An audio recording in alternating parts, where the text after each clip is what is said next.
I'm here with Laurie today, and we are going to talk about Parsva Bakasana, which is translated as side crane or side crow. And it's a big twist, and we're also going to be standing on our hands, so it's a pretty complicated arm balance. So we will jump right into it. So one way to practice it is to stack two blocks like you're sitting on them. So you can take your blocks, stack them, and you can turn them the other way so they can see you in profile, and then just sit on your blocks. And then once you've done that, you can take the hands together in front of the heart and then hook the right arm to the outside of the left leg.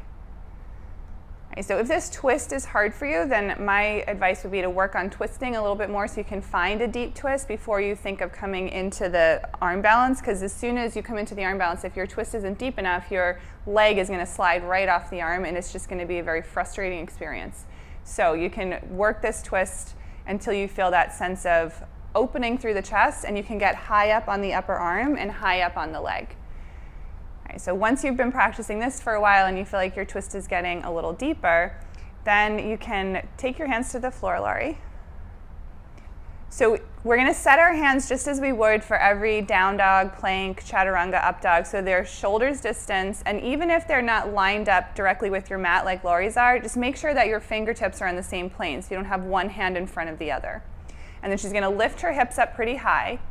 And I like to walk my feet around toward the right foot so I am not at all tempted to rest the left hip on the left elbow. And then you can imagine pulling your chest so far forward that you're peering over a ledge, and maybe you just get used to this sensation. Her elbows are stacked on top of her wrists, and once you're there, then I like to press into the left hand to get the bottom hip to lift. And once the hips lift, then the feet start to lift up. Beautiful. So she made that look easy. It is not that easy. So whenever you're done, you can lower down.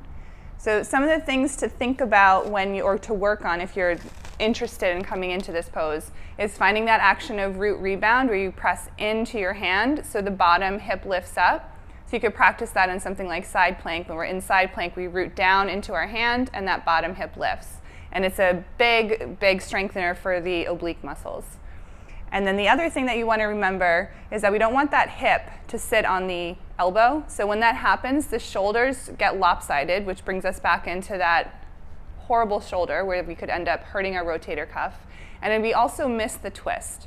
So do you want to demonstrate that just for a second? Resting the elbow on the hip on the elbow? Oh, right. Yeah. Can I switch to the pulse? Yeah, sure. Always have to be even. So you can take the left elbow and then plant the hands. And then so what a lot of people like to do is rest the elbow on the hip, and you can see how awful that is for her shoulders. You don't even have to come all the way into it. And you can also see that she's not in as much of a twist as she would be if she came into it the way that we just demonstrated. So if you want to be really even, you can come into it on the other side if you want.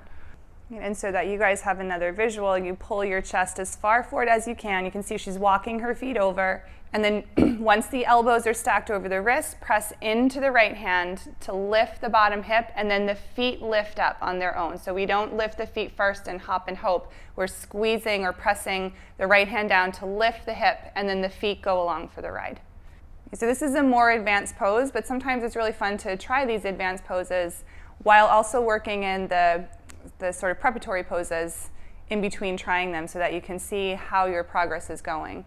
Understanding that the pose itself is not the yoga, but how we approach it, how we react to it, and the thoughts that come up that surround the pose are actually more interesting than the pose itself.